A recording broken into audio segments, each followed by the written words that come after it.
but it is funny. Funny's more important than appropriate. You can get away with a lot of inappropriate stuff. If it's You funny. guys have seen that, who is it? It's Bill O'Reilly back when he was on, I believe, Inside Edition, and he's trying to record. What do you call that, promo? He's trying to basically record something to do with Sting coming on, or whatever, and he gets really mad because I think or something. It's super funny. We'll do it live. We'll do it. And that's what brought us here. So hello everyone. Happy Sunday. We're so excited to be live with you again. We want to talk more about Awareness School, why you might be interested in taking it, see if you guys have any questions. I did get a couple of questions that we'll start with, and then feel free to put questions in the chat. Let us know what you're interested in knowing about the program. It starts September 23rd. It's going to be a Thursday evening. And just an overview of the way the program works is you have access to the 10 module Ever Better Life course. You start out getting 2 modules, and then we'll drip the rest of the modules as we go throughout the program. And so that is for you to go through at your own pace, the self-guided courses. And then on Thursdays when we meet for the classes, we are diving in deeper so that we can apply the tools, better understand it. You're able to ask questions for integration purposes. So it's going to be really fun. I think we mentioned last time we've never done it in this particular format before, but we're really excited to do it. And I am like getting more and more excited as I keep going through the modules because they are awesome. They're so good. And one of the things about Awareness School and the Ever Better Life course is like the profound practicality. So it's very, very practical, and it's very simple, but also amazing because it's going to help you to develop this framework for understanding how you function. I really do look at this as a course for self-knowledge, self-awareness, self-understanding, how you do you. Why you are the way you are, why you experience things the way you experience. Someone sent me a message kind of resonating with my last post just about like behavior and like, have you tried to do something again and again and again, but you try, you set out the intention, I'm going to change this behavior, things are going to be different, and then you end up back at that same place. You keep running in circles, these setbacks, this rock bottom situation, and the program is going to help you to zoom out above this whole experience and figure out, oh, this is exactly where I turn right instead of left or left instead of right, and that's how I end up back here. And it really does give you the ability and perspective and awareness to know why and how you end up at the experiential places that you end up, which is really, really cool and helpful for living a life that is more fulfilling, more free, more fun, which is really the goal of this, is to improve what it's like to be you, whatever that happens to be. It's very much, how would you even describe the fact that it isn't about a particular thing. It's not, you can have any philosophy, any perspective, anything, and this course is going to help you. This program is going to help you to organize your experience of everything. And it's in that way I find it very unique and helpful because it is devoid of any dogma. It's devoid of any like belief system. This is like, it's meta belief. It's understanding how your beliefs operate within the ecosystem of you. And so it's pretty cool. Yeah.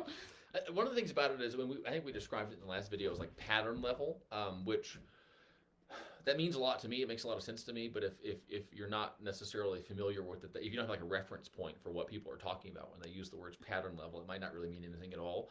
I think the course basically is designed to turn you into a more resourceful responder. And the interesting thing about that, and the reason that it is so helpful for so many different people and so many different life situations, is that so regardless of what you're dealing with in your life right now, and regardless of where you are, and regardless of where you want to be, and regardless of what it is that you believe, and all this different stuff, there isn't any like life situation in which developing or accessing or activating your capacity to respond more resourcefully to what you're dealing with is not useful. And that's actually what the course is designed to do. And it's not really possible to describe exactly how that works. The thing is, the course is a framework for developing awareness. And basically what happens is we go through it and we provide you with, I was in my Instagram stories today trying to just kind of, what is this like? What's this experience like? How does this tool function? And it's kind of like, if you've ever seen, is it called a lattice? Is that what that is, going up the side of a building? The crisscross wood. If you want like the vines to grow up and make something pretty, or I think roses sometimes will go up it. The course is like a conceptual lattice, right? That just gives the living vine, the ivy of your awareness, kind of something to hang on to cling to, as it's growing upward, as it's expanding. We're awareness in and of itself really is a transformational force in people's lives. The issue is that very often it's such an abstract concept, awareness, and I mean it's kind of a tough thing to kind of by definition. It's like if I were only more aware than I am now, developing more awareness would even be easier. It's sort of like was saying in the Bible that those who have more will be given, and those that have not, even what they do have, will be taken away. That really applies to awareness. Like the more aware I become, the more natural it is for the awareness that I have, or the amount of aware that I am, to lead naturally to additional awareness, to expanded awareness, so on and so forth. Because I've developed enough awareness to see something interesting going on in my mind, or to see a relationship that exists between a conversation I'm having with myself and some inclination to behave in some way, and some result that behavior gets me, or whatever. I start seeing relationships that I didn't see before, which, by the way, was it Einstein? Somebody said that genius basically is seeing relationships between things that other people don't see. And very often in personal and spiritual growth, there's an emphasis on the accumulation of knowledge, or the accumulation of facts, or here's some techniques, here's some technologies, here's some procedures, kind of 3-letter whatevers, you know what I mean? Which, they can be very useful. But really what this course is about is developing kind of like a model of reality that allows you to perceive reality more directly, that allows you to see the relationships that exist between apparently unrelated areas of your life. Because I know for me, for a long time, I knew that there were results that I was getting that I didn't want, and I knew at some level I was probably contributing to those results in some way. But because I couldn't see exactly what the relationships were, what they consisted of, what they looked like in real time, I spent a lot of time doing a lot of stuff that didn't serve me, that I could not have done had I been aware of the role that behavior was playing in generating the results and the experiences that I did not want. And so the reason kind of that we're so focused on developing this awareness is that we are engineering aha moments, right? And I don't know the aha moments that you need to have, right? I don't know. I don't presume to know how you need to live your life. I don't presume to know what feelings are best for you to feel, or what behaviors are going to serve you best, or you'll be happy if you make more money, or you'll be happy if you stay with this person, or you'll be happy if you leave this person. I don't know. And so what I prefer to do, and I think what we prefer to do, and what this course serves to do, is to make the right resourceful choices for you more obvious to you, so that it becomes harder and harder and harder for you to do something, or think something, or consent to an idea, or subject yourself to a belief that's not going to serve you.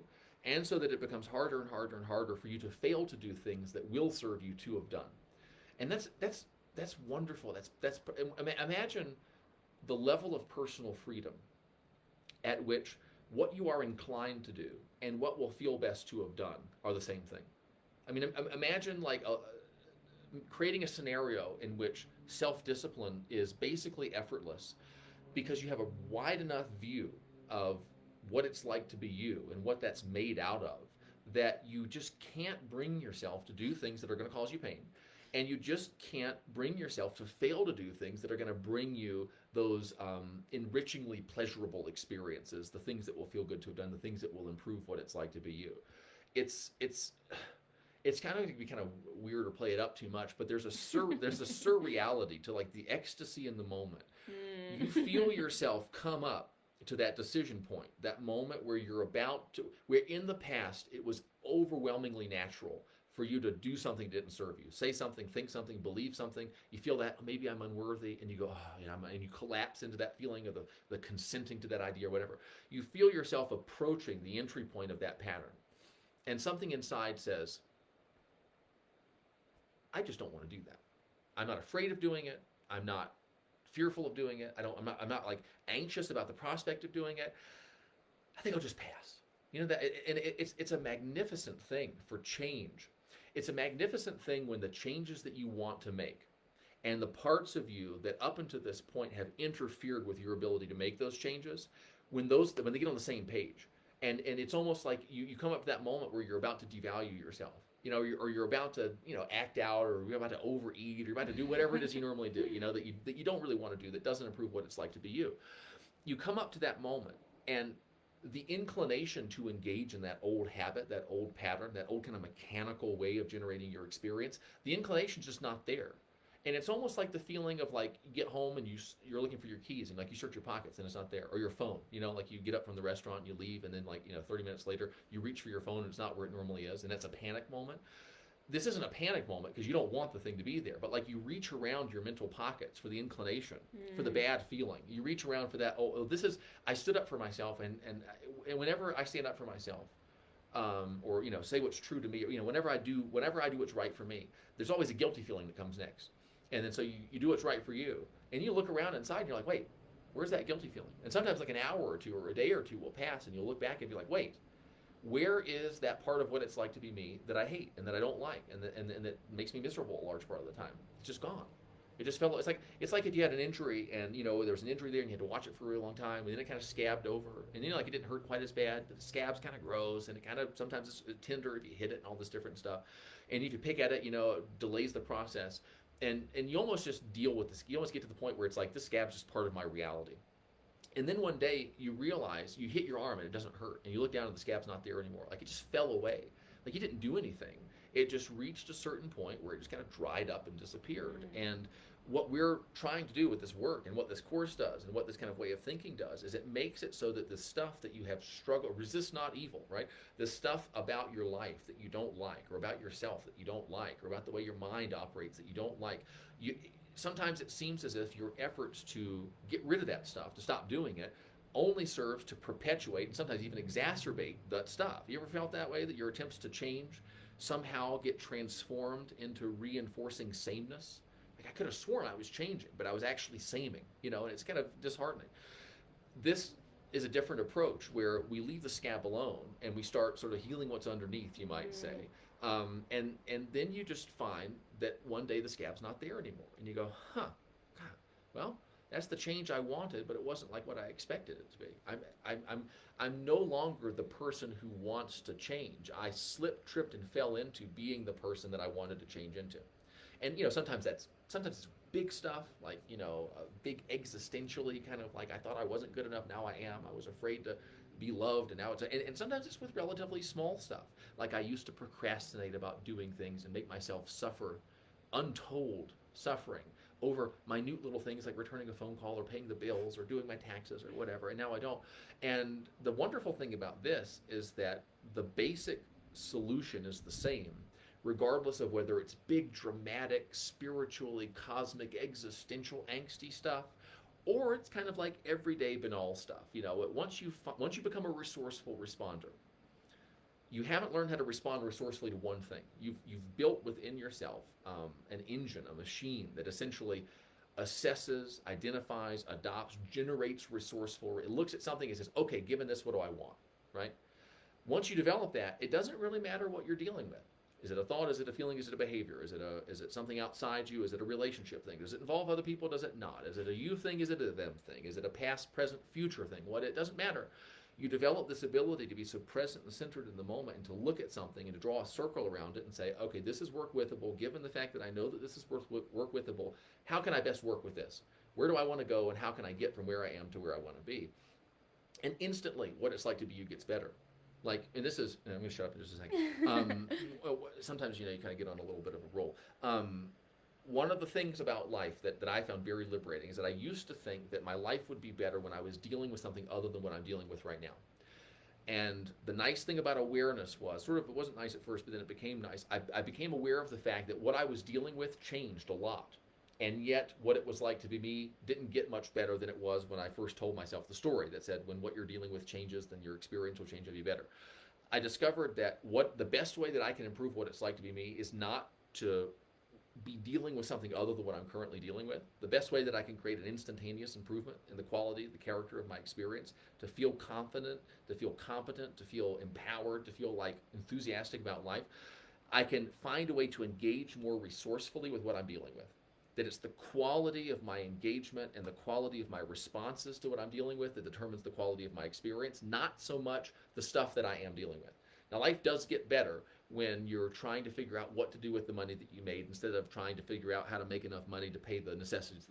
Life does get better, but me as a person, the confidence, the security, the just sense of like okayness and the ability to like tap into my intelligence and make stuff happen in my life didn't come from accessing resources external to myself.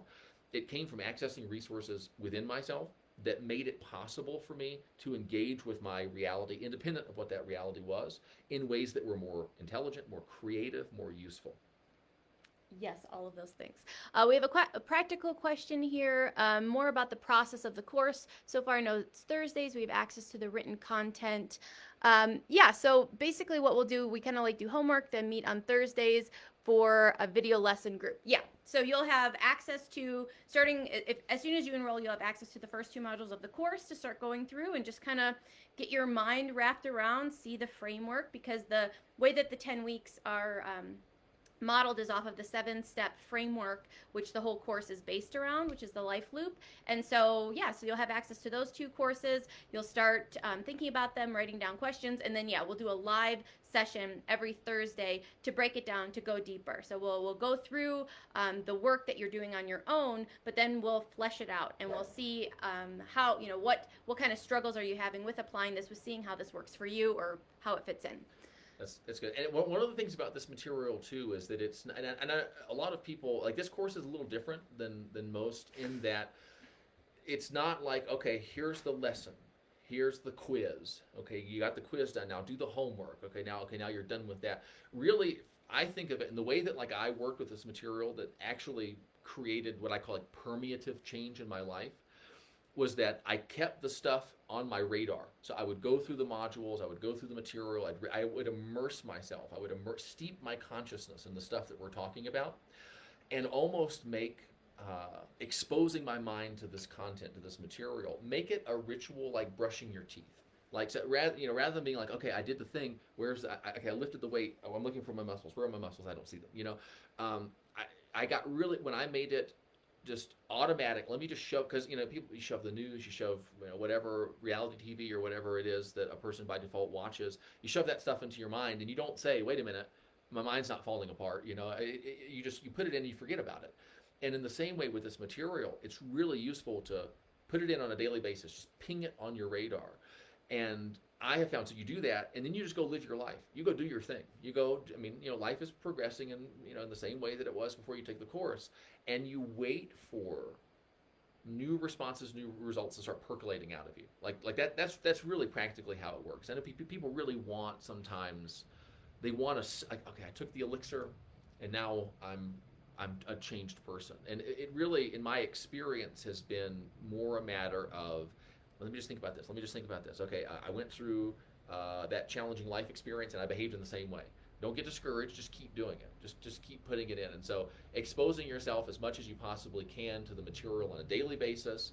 There are implementation guides. There's little homework things for you to do.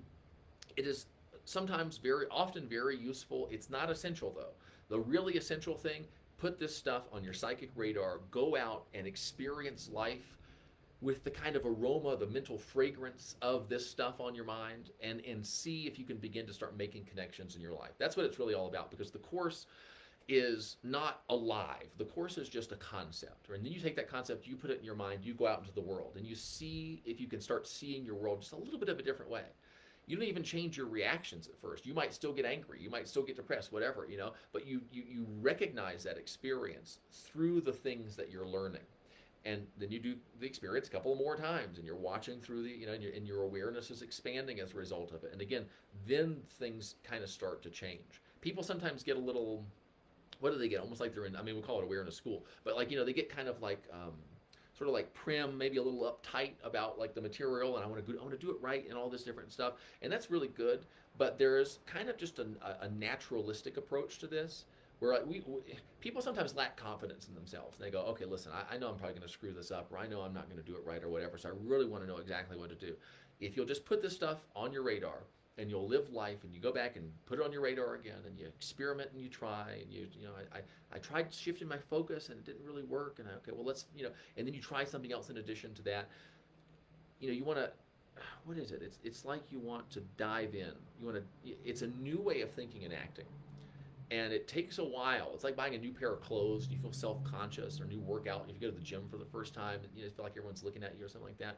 You try on this new way of thinking and acting and experiment with it for a while. And one of the really important things is you do it until the point that it kind of becomes natural for you to start thinking in this way.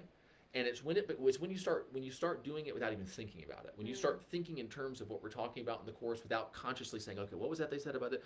That's usually when the changes really start to come. And so I think that if you'll just trust yourself to assimilate, like, when you eat food, you don't say to yourself, oh, am I breaking this down right? I don't know. There's a lot of protein in that. Is my body going to metabolize that protein? I feel like some of the protein's not getting it. You just eat it. You kind of let the body do its thing. Or you do that and create problems for yourself. Oh, well, maybe that may or may not be a good example. I guess it's a good example either way, right? Well, you know how like a person who doesn't worry about what they eat and they eat it and they just kind of trust their body to do whatever, to break it down and to build it into bone, to build it into cartilage or tissue or whatever. In the same way, you feed your mind this stuff, and you just trust your mind to break it down, to process it, to assimilate it, and to send it to the right place in your psychological body to help you perform better. So that's just kind of how I think about it. Okay, so a couple of the direct questions that I received. This one says, can you give me some examples, an example of some of the techniques you'll be teaching? And so I guess we've sort of already described how it's not really a technique. This isn't like a thing that you do. This is a framework for understanding all of the things that you do. And so it's kind of hard to, because it's not a technique really at all. there are a lot of exercises in it. So I think, and I think that's one of the things too, because we're so fixated on what the course is really about that we sometimes forget to talk about kind of what's in it. So there are processes that you're going to go through to elicit your beliefs, to elicit your values.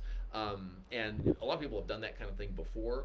It's a little bit different in this course, though, because of the way that we talk to you about beliefs and values before you do those exercises, so that you have this ability to, if you go into the forest and you're looking for like morel mushrooms, and you're not familiar with where morels tend to grow or the season or whatever, we've got lots of woods around here. We could wander around for days. We could starve to death looking for a morel and not find one.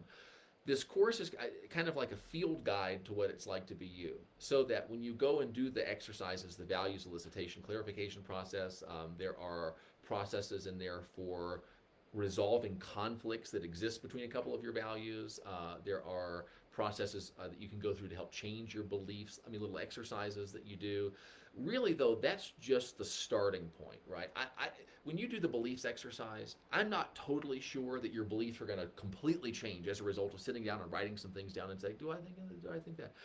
But what will happen, though, is I want you to start doing work on your beliefs. I want you to start consciously feeling around in there to see, where is my belief? Is that a belief? Is that what that is? And I want you to start watching as you go through your daily life and going, wait a minute, what did I just assume? What am I thinking about right now? What's that random conversation? What conclusion am I coming to about what my husband thinks about that? Is that the shadow being cast by the visible shadow being cast by an invisible belief that's back behind the curtain of my conscious awareness? What was that, right?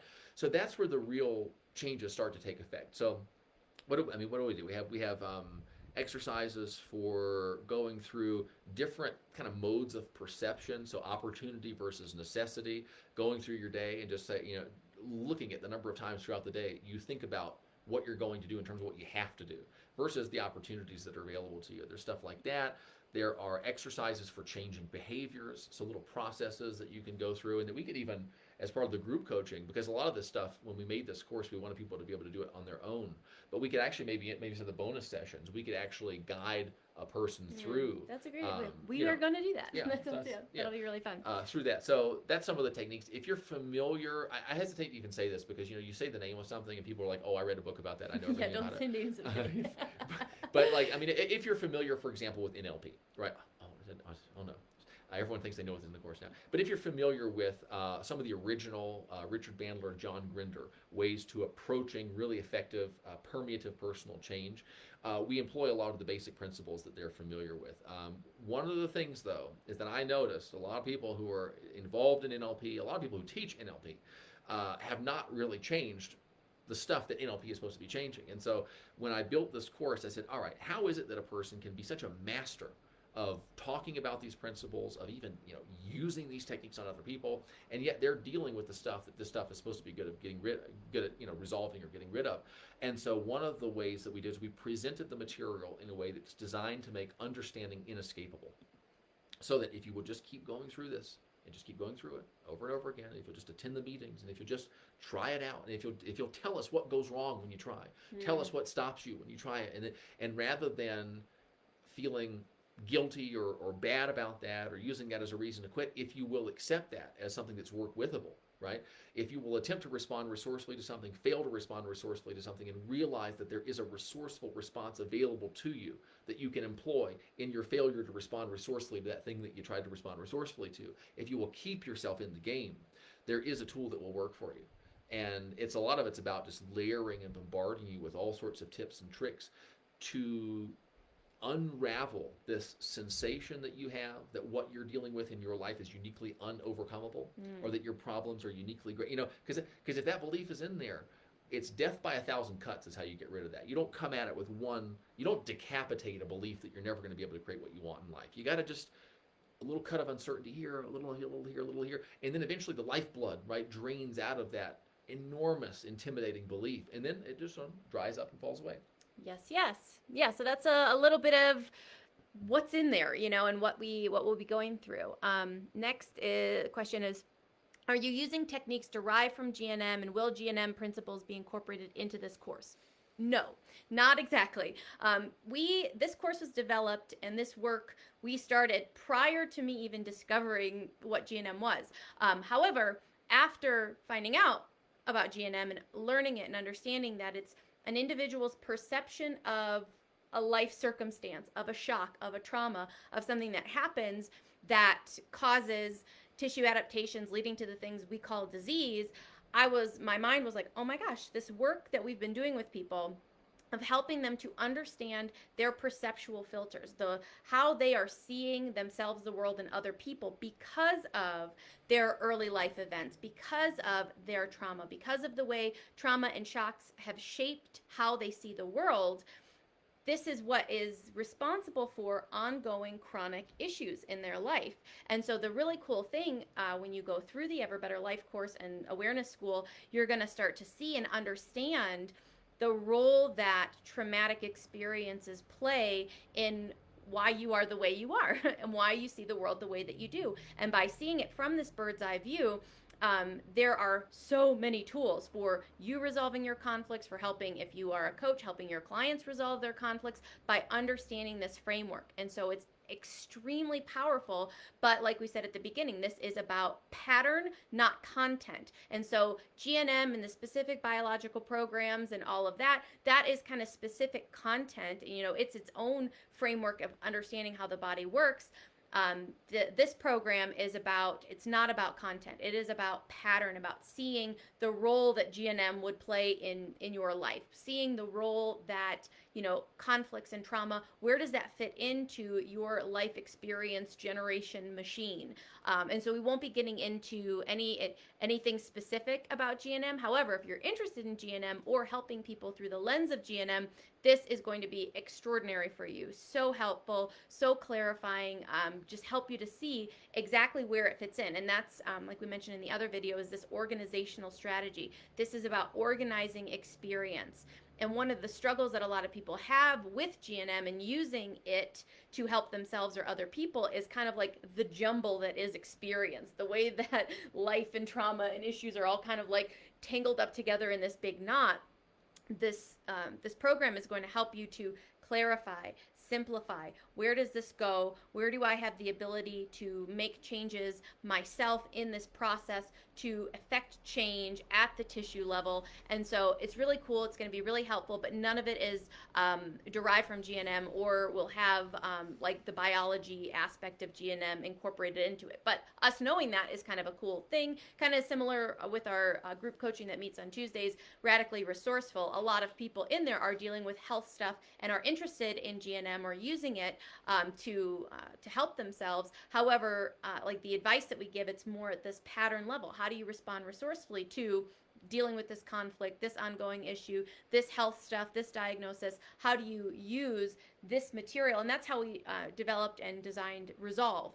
And so if you're unfamiliar with that, over 2 years, Steve and I use the principles from the Ever Better Life course, from this kind of pattern level understanding of the human psyche and how we create and generate our experiences. And so using that, we've taken that approach to how do you deconstruct something like an indigestible morsel conflict or a separation conflict or an identity conflict, using this understanding of the human psyche, how we organize and experience what it's like to be us. And so while it is, these tools are very useful, but it's not about G&M directly. So to answer that. One way that you might think about it is, and this is just kind of something that popped into my head as you were talking, that G&M is in a sense about self-understanding, right? So if you have a physical ailment, right, of some kind, and you're living in a world in which there's no obvious explanation for why this ailment is occurring. Where is this pain coming from? This tissue change? What's going on? And then you go and you study G&M, and G&M says this tissue change is associated with a biological process that occurs in response to this type of conflict shock. And then you then begin to perceive and experience the reality of your health situation in a new and in a different way, right? So if you understand that there's a connection between subjective experience or something shocking happening and something that your body is doing, that's a different way of understanding yourself and of what's happening in your world than saying, well, I guess I was exposed to something that causes this disease to occur, something else. In the same way, the Ever Better Life course is about understanding yourself more. So for example, rather than going, I get really upset when this happens, this type of thing is disturbing to me, I feel like I'm not good enough. And it just is. I have this disease. It just is, right? We start to look at what's it actually made of, right? And so you begin to recognize the internal things that you do unconsciously to generate an experience that you're then immersed in, and an experience that, by the way, seems like it's just happening. It doesn't feel like you're creating this. It feels like it's just there, because a lot of the stuff that you may be doing to create it is occurring outside of awareness. And so there's a sense in which you aren't even doing it. Maybe your mind is doing it, but not the part that you perceive to be you. And so when you begin to see, okay, so G&M says you have this illness or this physical thing going on that's connected to this type of experience. All right, that's interesting. That's an element of self-understanding, right? I know something now about myself, my body, my mind, my psyche, the relationship between those two things. If I can then go and say, why did I perceive this experience in the way that I did? Why did I experience what happened in the way that I did? And you start looking at your values and your beliefs and your patterns of focusing, and you start looking at certain traumas that you had and how those things set you up to perceive and experience yourself in a certain way. You begin to understand yourself at another level. It didn't just happen. I mean, it wasn't just that you drew the bad luck lottery in terms of the perception and experience that you generate in response to a certain thing happening. It's that there are certain things going on inside, probably outside of your awareness, that maybe predisposed you to seeing and experiencing yourself and the world and other people and your relationship to those things in a particular way. And the nice thing is, and I think it's important to emphasize, there's nothing wrong with the way that you're currently doing things. The issue is that sometimes we don't like the results that we're getting as a result of how we're currently doing things. And the issue is that it's possible for us to learn how to do things in a new and in a different way. And you can, by working here in the present moment and by changing the way that you think right here and right now, you can begin to alter your beliefs, your ideas, your assumptions, that stuff in the background, so that the next time that a similar event comes along, your spontaneous reaction to it, and I mean reaction not just behaviorally, your perception, your experience, the way that the way that the thing happening affects what it's like to be you, can be altered. If we can, it's kind of like if you can get those storm drains in place before the hurricane comes, it's going to be a different experience for you. Now, a lot of people will say, hey, you can't stop a hurricane. The hurricane's right here. You can't magically manifest storm drains and save the neighborhood. It's like, well, that might be true, but there's a storm that came last year. There might be a storm that comes 2 or 3 years from now. I wonder if we can build something. I wonder if we can add to the infrastructure in a way that will allow us to better dissipate the inundation, the flood, the water that comes, to kind of mitigate the impact that it has on us. And psychologically, I can do that. I can build psychological storm drains. I mean, I can install psychological airbags, right? Seat belts. I can make modifications to myself over time that will lead to a greater resilience, that will make it so that, one, I'm better able to consciously create what I do want, and to refrain from engaging in things that will cause me to create or contribute to or to exacerbate what I don't want. And this is the really cool thing, at the same time, I can make it so that in the event that what I don't want happens, I'll be better able to respond resourcefully to the fact that it's happening. I'll be better able to deal with the fact that it's happening. I'll be better able to create a resourceful experience and generate worthwhile behavioral responses to what I don't want in the event that what I don't want does occur.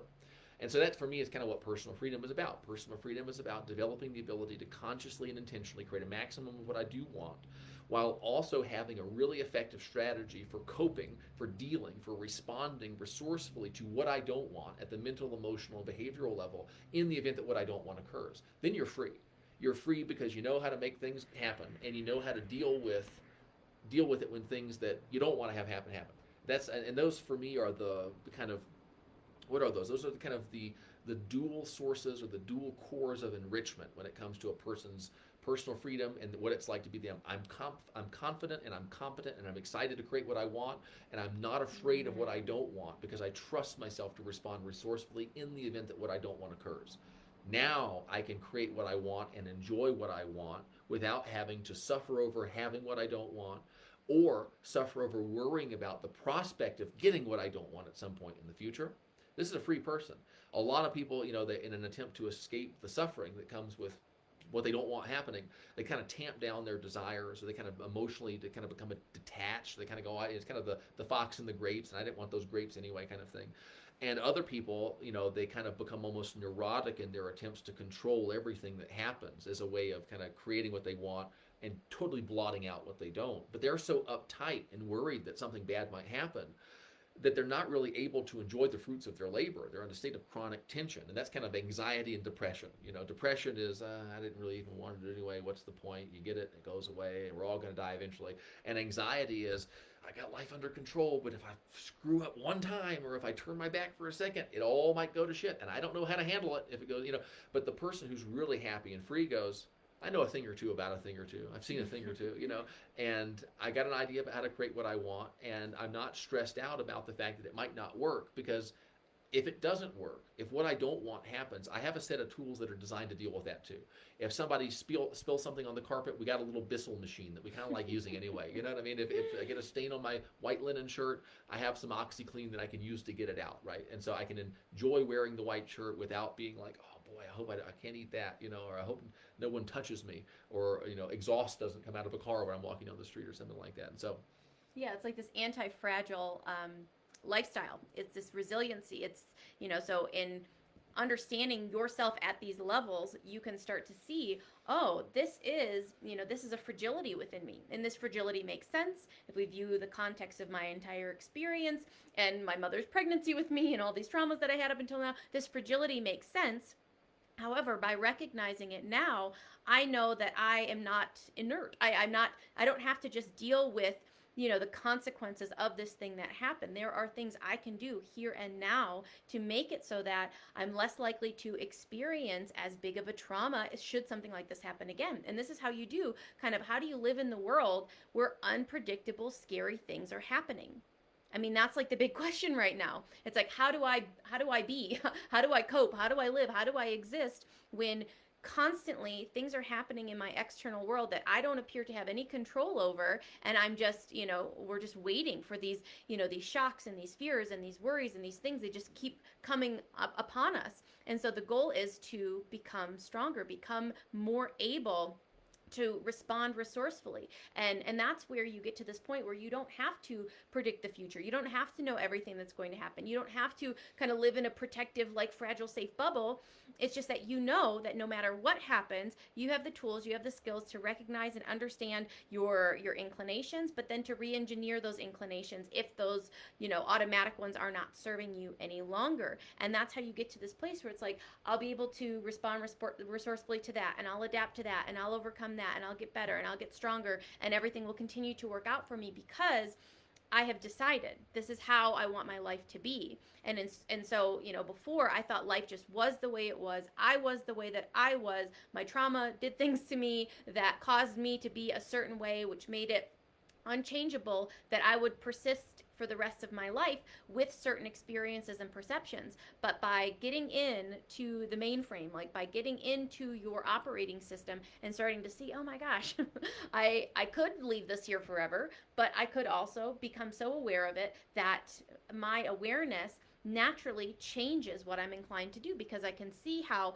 I'm perceiving this thing right now is harming me. It's creating things I do not want. It's also creating tissue adaptations in my body, because I understand this other framework about my biology and how my psyche is connected to every tissue in my body and my brain. And you say, oh, I can change this. With enough awareness, you can change anything. With enough awareness, you can see exactly where it's coming from this place of pure compassion. You don't have to rip the belief out. You don't have to, do anything violent. You just simply watch. And you learn how to get better at watching, and you learn how to be so interested in your own experience that you posted this the other day too, of like, you're not interested in meddling in anybody else's, because you're like, gosh, there's just so much going on in here.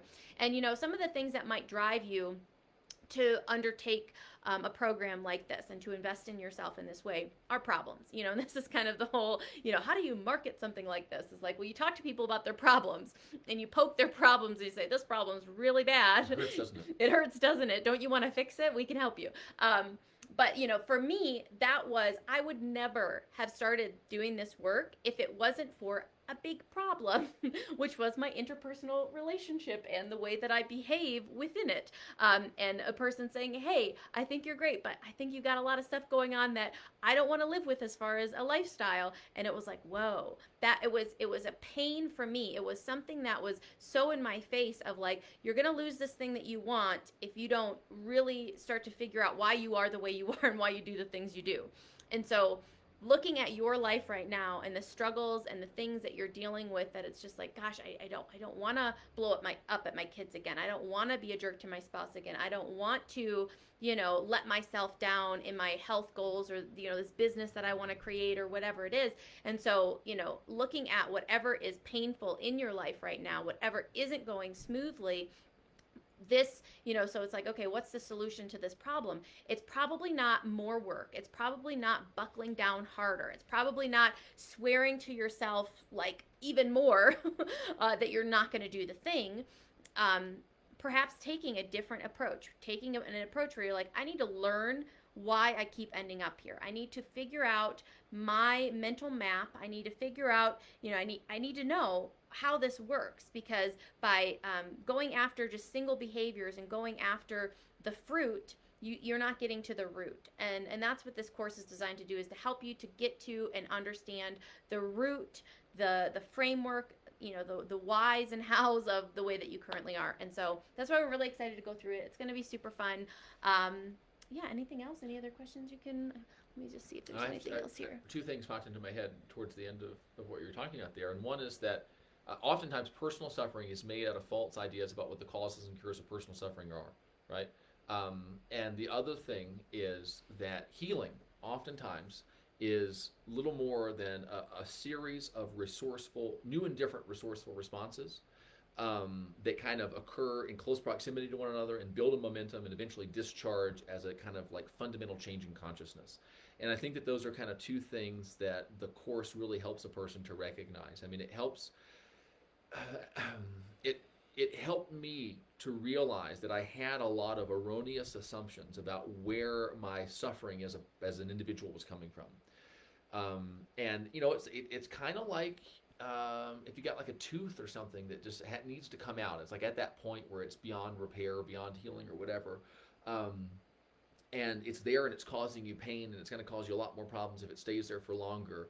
But the extraction process can be painful, and if you were totally unfamiliar with dentistry, or maybe if you were too familiar with dentistry, you may not trust the guy to do his work, you know what I mean? And you may resent the pain of that process. And so, if I have erroneous assumptions about really anything, but particularly if I have erroneous assumptions about the nature and the cause and therefore the solutions to my personal suffering, they need to come out.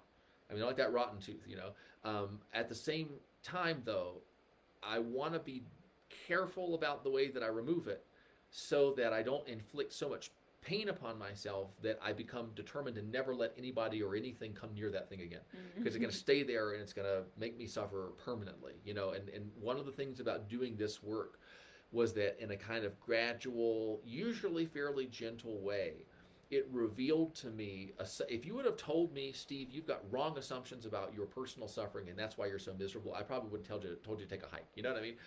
But and this is the wonderful thing about awareness, because our mind sometimes tries to protect us from full awareness of the stuff that our mind is doing that's causing us to suffer. Almost like a helicopter parent, or a certain type of weird relationship where like you're in a relationship with your partner and you think you know what's best for them, so you're trying to protect them, but you're actually stifling them and making them miserable. You're their biggest problem sometimes, you know. And sometimes our mind doesn't want us to see what it is doing to us because it's afraid of how upset we'll be if we find out how messed up, effed up what our mind is doing to us, and what our mind is causing us to create in our life actually is. And what awareness does is it causes that veil to drop and you see it. And once you've seen it, you can't unsee it. Oh, and I understand why you would have tried to hide that from me. But I'm really glad that your attempts to hide that from me failed, because now that I know that it's here, I can do something about it. And that's that thing is, can we just cause, you know, it's very scary. If you've ever had these moments where you're on the precipice of an epiphany, or you're right, you're like a hair's breadth in terms of an expansion of awareness from seeing how it's coming from you, that thing that you desperately want to get rid of, that continued failed relationship, or that getting involved with the wrong person. And that's the most terrifying moment, when you're right on the verge of seeing how you are creating that thing in your life that you don't want. That's a scary, scary feeling. It's almost like that feeling when you're right on the verge of throwing up and you're just so committed to avoiding getting sick. I don't want to do it. It's miserable. I hate it. It's scary. It's terrible. It's the worst thing in the world. And you're like, oh, maybe I can avoid this awareness, this inside. But the moment you go over that hill, the moment, I used to be really afraid of skiing, you know, but as I was going up and standing on the edge and consider, but once I no longer had a choice about going down that hill, boy, it was fun. And in the same way, the fear just went away, you know, and it was just thrill. It was just a thrilling kind of thing. And in the same way with awareness, what we want to do is we want to just trick you into seeing something in a new way for just a second. And once if I tell you about it, you'll go, who is this guy? You know, what does he know? He doesn't know anything about my personal history. He doesn't know anything about me. It's easy for him to say all this different stuff that your mind kind of cooks up and throws out. But if I can just get myself to see it for a second. I remember I caught myself creating anger towards Melissa one time. And I could not unsee that. I could no longer go back to believing that she was the cause of that angry feeling. It wasn't possible, because I saw myself, and when I saw myself inside that, literally I had a moment, just honestly, I had a moment where part of me said, oh shit, I can get mad at her, and I sometimes do get mad, right? You sometimes get mad at me. I can get mad at her still, but I can never really truly in my bones believe that it's her fault that I'm angry ever again. I saw myself doing it, and more importantly, I saw my reaction to seeing myself doing it, and it was disappointment, and it was, darn it, now I'm not going to be able to do that anymore. Yes. And then I saw that, and I said, who the hell is that? What voice is that? There was a part of me that was really committed to doing things in that same old way. And if you would have asked me before that event, are you 100% on board with no longer contributing to anger that you attribute to other people? Are you 100% on board with that project? I would go, oh, sure. I hate being angry. Yeah. And then I caught myself creating anger. And then I caught myself feeling a little bit miffed about the fact that I had just ruined an illusion that I had worked very hard to preserve. And so that's really, just to be totally honest with you, we're not going to change you. You're going to change you. And you're going to, in some ways, you're going to trick yourself into changing. A lot of the time people will start this awareness work, they'll start the course, and they'll go, I don't really feel like anything's happening. And I go, oh, good. If you'll keep doing it. See, if you felt like something was happening, probably some part of you would start feeling unsafe, or you'd get mad and you'd quit, because you'd say, I feel change coming, and it doesn't feel, it feels like the kind of change where I can't control the outcome. And that's the only kind of change, by the way, that will allow you to create the kind of life that you want. Chain reaction, threshold exceeding, chaos and reorganization level, I'm a different new person. That's what's going to get us the outcomes that we really want. But what we like is we like the kind of incremental change that we can control. I'm going to open up this door of my mind, let the change come in. But all the other door, it's hermetically sealed. I can control it. Now I'm going to open up this door. But sometimes the part of us that needs to change is the guy that's controlling, or the girl that's controlling the doors, and deciding what aspects can change and not. And so the nice thing about this kind of work is that it sneaks up on you. And people tell me this all the time. And sometimes it's a weekend, sometimes it's a couple days in, sometimes it's a month or two. And I've had people tell me 6 or 7 months after taking this course, you know what? I thought I knew what this course was about. I thought I knew what this work was doing. I thought I knew it all. And then I woke up today and I realized that the change snuck up on me, came like a thief in the night, and did work to me and on me that I needed to have done, but that I would have never in a million years. And people will swear, I don't want to be blaming this person or this event for my suffering anymore. I want to be free from it. I want to forgive them. I want to forget it, whatever. And they'll kind of blah, blah about that for months and months and months. And then when the change inside that results in the thing that they claimed they had been wanting to do, when that change occurs, they say, listen, I got to be honest with you. There was a part of me that was hanging hard onto that grievance, that was hanging, that was clinging like Charlton Heston hanging onto his rifle to that belief that I wasn't good enough. You can pry out of my cold, dead hands. I was being dishonest with you because I was being dishonest with myself. I didn't realize how bonded and attached and committed to that belief I was until I let it go. And then I really felt something different. And so it's the kind of change that will sneak up on you if you'll let it. We're kind of playing a trick on you. We're teaching you how to play a trick on yourself. We're teaching you how to persuade yourself to change in the ways that you want to be changed, but that you maybe don't want to change, right? And that's one of those things, is that sometimes the changes that I want to undertake are not the same as the changes that I want to have done. And a lot of it is, okay, well, let's see if we can get you to accidentally change in the ways that you want to change, so that you can feel how good it feels, so that you don't care whether you want to change that way or not. You know that you want to be changed in those ways. And then you develop a kind of center of power within yourself, and a center of a real, like, natural initiative and an enthusiasm. You develop a hunger and a sort of, you develop almost a kind of a predatory sense for detecting opportunities to create positive change within yourself. You wake up and you're hungry, and you enjoy hunting, and you enjoy catching your game, and you enjoy consuming it, and you enjoy being transformed by it. And so you wake up each day and you're like, I'm looking for an opportunity. Instead of feeling bad about your life, you wake up and you're looking for opportunities to change it. Because you say, wow, I'm not a person who has a problem. I'm not a person who's not okay. I'm not a person who's broken and needs a system or a course or a guru to fix me. I'm a person who enjoys responding resourcefully to whatever. I'm a person who enjoys changing because change is fun. I'm a person who enjoys getting better because getting better is fun. And when you make that shift inside, you become naturally inclined to do the kind of things that will get you the results that you want, rather than operating from that deficit mentality of, I'm screwed up, maybe this will fix me. I'm not okay, maybe this will help me be okay. They seem to be doing better than I am, maybe they can help me, or whatever. You shed that skin and you become a person who enjoys changing and who lives and pursues change, not because she's not okay, but because it's the spice of life, and because it feels good to kind of, like, something about creating a positive change in yourself is such a powerful affirmation of your freedom and your power as a human being and as, like, a conscious creature, that it becomes a kind of positive addiction where you're like, I'm not changing because there's something wrong with me. I'm changing because I like to have evidence of my ability to change. It's fun, it's rewarding, it's thrilling, gives life texture, flavor, and zest. Yes. So, okay, we'll wrap it up there. We are starting on Thursday, the 23rd. So that's a week from this Thursday. It's going to be, I think, 5 o'clock or 5:30 on Thursday evenings when we do the group Zoom sessions. We've got 3 bonus, I think, Saturday mornings for bonus Q&A and getting deeper into some of these processes we'll do live with people. So that's going to be really fun.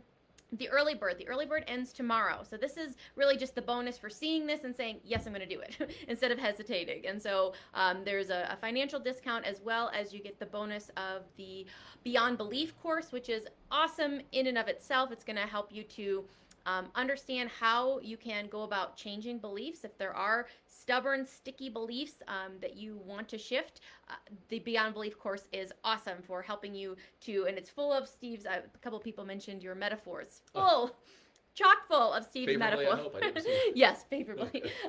Chock full of Steve's metaphors, and that's how we teach. We teach in stories and metaphors and ways of making it real, ways of making it tangible, so that this makes sense. And like you said, we really want understanding to be inescapable to you, and that's why this stuff it's simple, it's basic, it is foundational and fundamental.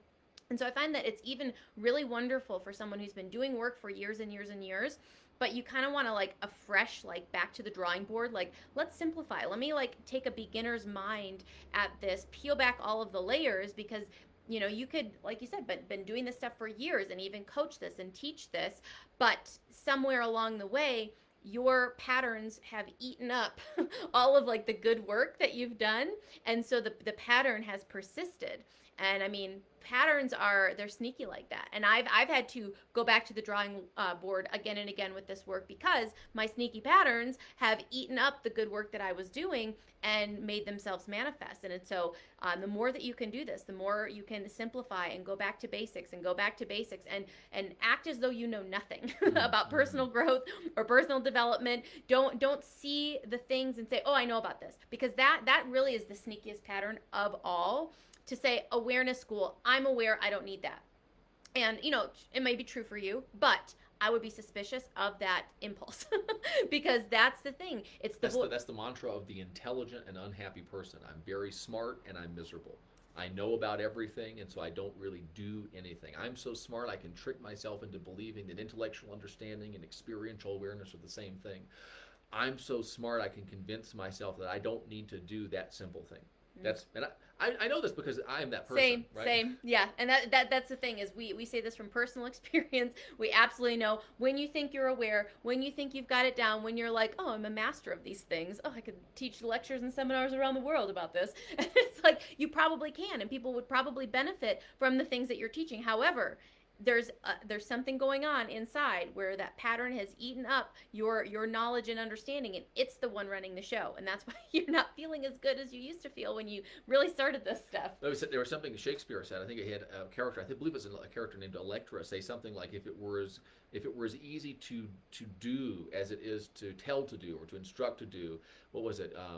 Chapels would have been big churches, and little cottages would be massive mansions. This whole idea that someone else said, I could easier instruct 20 people in what would be good to do than to be one of the ones to follow my own teaching. This whole thing. Yes. And that's a challenging thing. And for me, one of the concepts, and this is something that is in it's living, it's live, it's active, it's ongoing. There's no bullshit. There's no illusion of arrival. You're not going to take this course and say, oh boy, I've arrived at my perfect life. It's more of a skill set. Like when you get your black belt in any martial art that's like worth anything, that's not the end, it's the beginning, because you get these little notches on the belt over and over again. Like when you reach black belt, basically what you're saying is, okay, I'm now good enough to get better. That's all it is. And I'm only and one of the big things, and one of the massive liberations, and one of the really key kind of shifts that occurs in the mind as you go through this work, is that you give up the idea that you're good or that you're bad. And you become so fixated on getting better. When you wake up, you're not full of yourself, because you're not complacent because of how good you are, and you're not miserable and depressed and feeling futility because of how bad or not okay you are. You wake up, give no thought to your goodness or your badness, and you simply cannot wait to get better. You're looking forward to improvement. I am at my best when I'm not concerned with how good or bad I am. I'm at my best when I'm really curious and interested and enthusiastic about getting better. I just want to get better. I just want to get better. And if I screw up and then I learn something and I get better, that's great, right? If I make a mistake, that's great, right? I'm free. It's childlike. It takes you back to the wonder of childhood in a strange kind of way, because it removes all of these burdensome assumptions and frameworks of thinking where, you wake up and you immediately feel behind in terms of time, in terms of the day, in terms of finances, in terms of your lifespan, in terms of where you think you ought to be, in terms of everything. You just wake up and feel behind. Who put that thought there? Who put that feeling there? Did you know you can wake up and just not? Do you know what bliss it is to wake up in wherever place you're living right now, and to not feel as if you're in the existential red, to not feel as if you're in a deficit? If you as a human being don't have the ability to open your eyes in the morning without immediately feeling like there's something wrong or not okay with you, or where or who or what or when you are, you don't know how to live. Like someone has Someone has snuck something into your head that makes it impossible for you to just open up your eyes and look around and choose what mode of living you're going to do today. And you just don't, people, it sort of, frankly, it pisses me off a little bit when people get down on themselves and what they're capable of doing when they haven't even figured out how to wake up without immediately believing that there's something wrong with them. Do you have any idea how much, when you develop the ability to wake up in the morning and to just delay the onset of the conviction that you're bad and not okay or inferior or inadequate or whatever, in that 15 minutes, you can have an idea that will lead to another idea, that will lead to a change in behavior that will completely alter your life. But you just have to give your creativity and your imagination some breathing room. And that's a lot of what this is we're going to make you really aware and really conscious of the unconscious, automatic, default, mechanical, habitual stuff that you're doing that is monopolizing your mental activity, so that there is absolutely no room for anything new, useful, different, liberating, freeing, creative, imaginative, wonderful, nice, good, right? And you start, and you know, it's kind of like if you've got an overgrown garden and it's full of weeds, and you say, okay, so what seeds are we going to put down? What gardening technique are you going to use? We're not using any kind of a gardening technique. Look at this plot.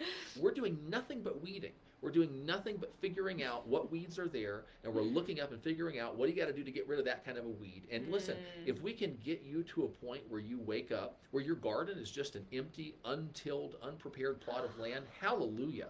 Because how much more ready does that soil than this soil of I'm not okay? I mean, people, you know, they sit down, they do these affirmations, and it's like, okay, I'm worthy, I'm worthy. And it's like, you say, I'm worthy 5 times. You've got 500,000 I'm not okays that spring up over the course of a day. Not to mention 500,000 I'm not okays from the last 15, 50 years of your life, right?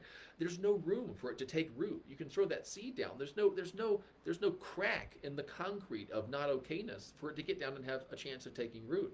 So what this awareness stuff does is it can be a little excruciating. If you've been hiding from your mental garden, if you built a brick wall around it because of how unlovely it was, you don't want to look at it, tear it down. And now here's the thing.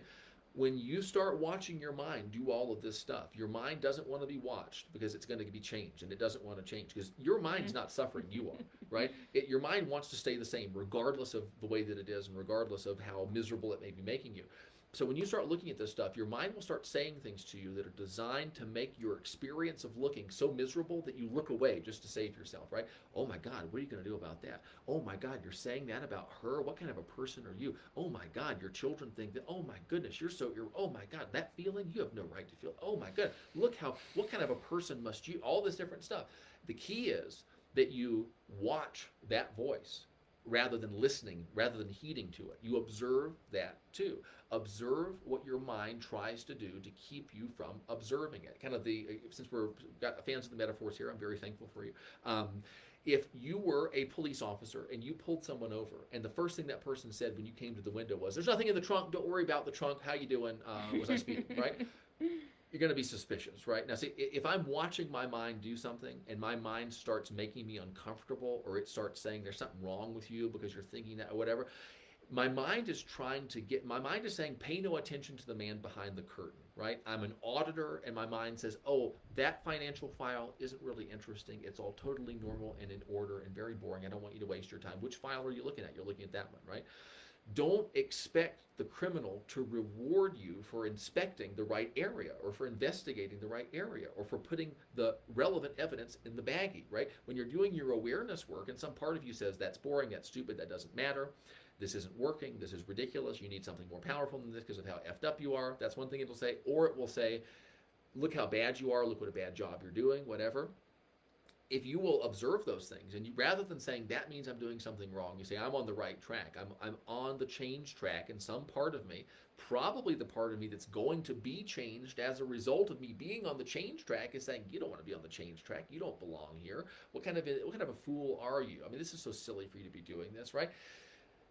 When you develop awareness, you can hear the voice in your head and hear what it's saying, and you can start to ask yourself, who would be saying that to me under these circumstances? Is it someone who has my best interest in mind or not, right? You start to hear it and you recognize that's not reality talking to me, that's a belief talking to me.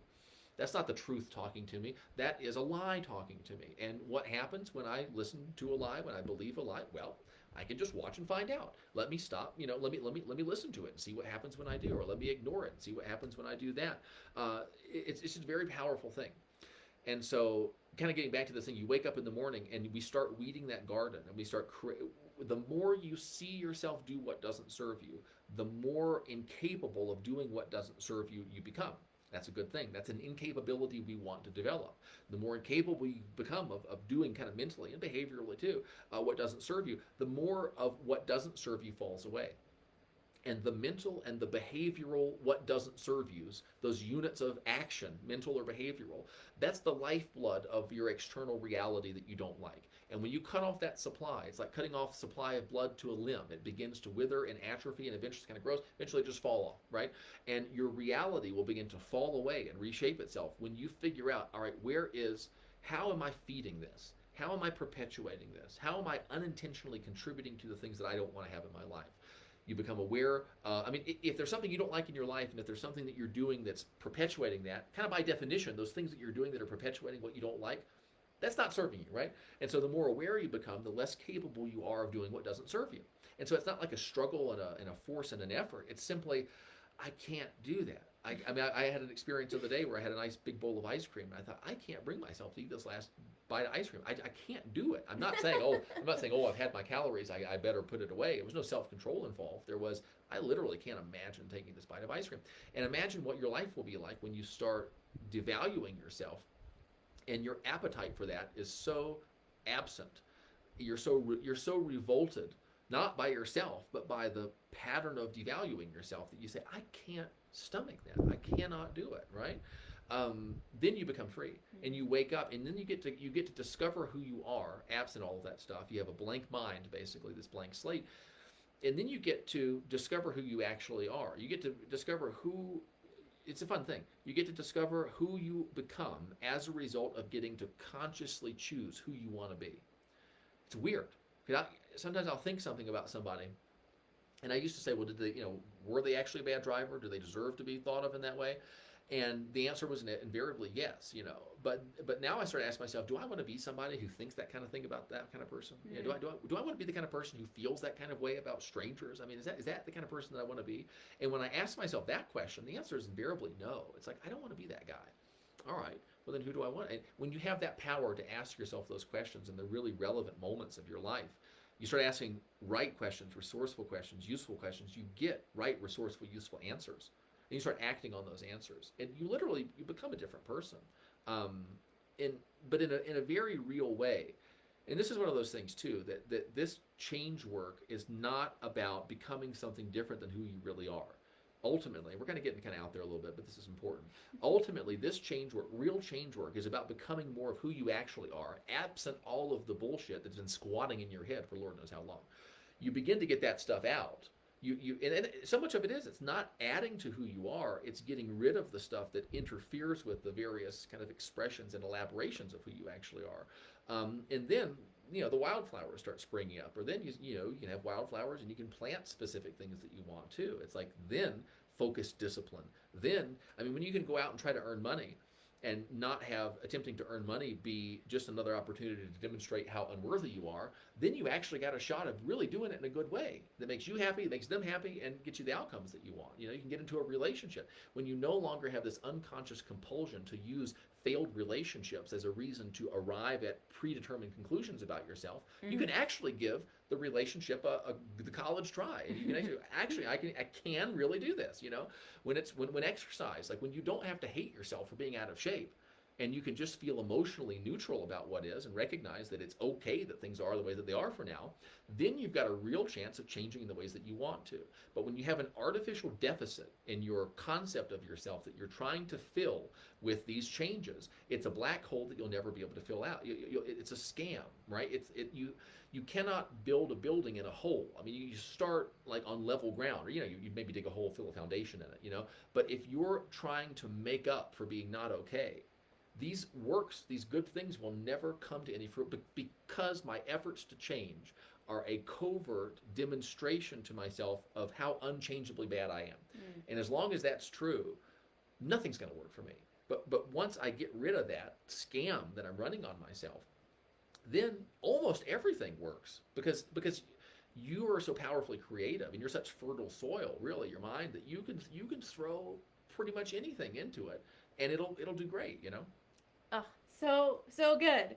And honestly, I'm somewhat considering like going through the Ever Better Life course like a prerequisite for working together, because it is so foundational and it's so helpful that it's like, let's clear that land. There's so much work to be done on your own. And that's the great thing about this, is it really is giving you tools to be your own coach, to be your own therapist, to be your own inner gardener, because that truly is the only thing that's lasting. And that's what I do with people in my coaching, is I want you to have these tools. I want to show you how I've used them to cultivate my own inner garden so that you can do it. And that really is, it's all about empowerment. Because when you feel powerful, when you don't feel like, oh gosh, I've got to go back to my, my belief extraction therapist so he can extract that limiting belief that I have, and you have the tools. You go, oh, I know where this is coming from. I see how it has evaded my understanding. I see how I have listened to certain patterns and got sucked in. It's like, oh, of course. And that I feel like is the best thing that we can give you, is the ability to change yourself, to see this stuff on your own, to be able to cultivate this life that you are desiring. So yeah, so I guess obviously we could talk about this stuff all day long, but I think we'll put a bow on it here. Thank you guys so much for joining us for lunchtime on Sunday. We actually are going to go eat lunch now. And so let us know if you have any other questions about Awareness School, and if it's right for you, feel free to reach out and send us a message. Early bird ends tomorrow at midnight. So definitely, I think that if you know, and observe the part of you that's trying to talk you out of it. Observe the part that wants to do it and sees, the necessity for something like this framework in your experience, and then watch the part of you that says, no, you don't have the time for that. You don't have the money for that. Maybe it's not going to work, blah, blah, blah, blah, blah. Notice that's where the work begins, in seeing how you talk yourself out of or into the things that you do. Are you going to wait a day and then kick yourself and say, oh, I should have done the early bird, and now I'll just wait till the next. I do stuff like that. Like, observing my buying strategies has been one of the most awareness illuminating things for me, because I've got really weird and specific and inscrutable buying strategies for when I'm going to purchase, small things or big things, it doesn't really matter. And it's been a very interesting source of self knowledge for me to observe how I go about buying or not buying things. So let us know if you have questions. Thank you for being here. We love you. We think you're amazing. Mwah. Have a great Sunday, and we'll see you again soon. See ya.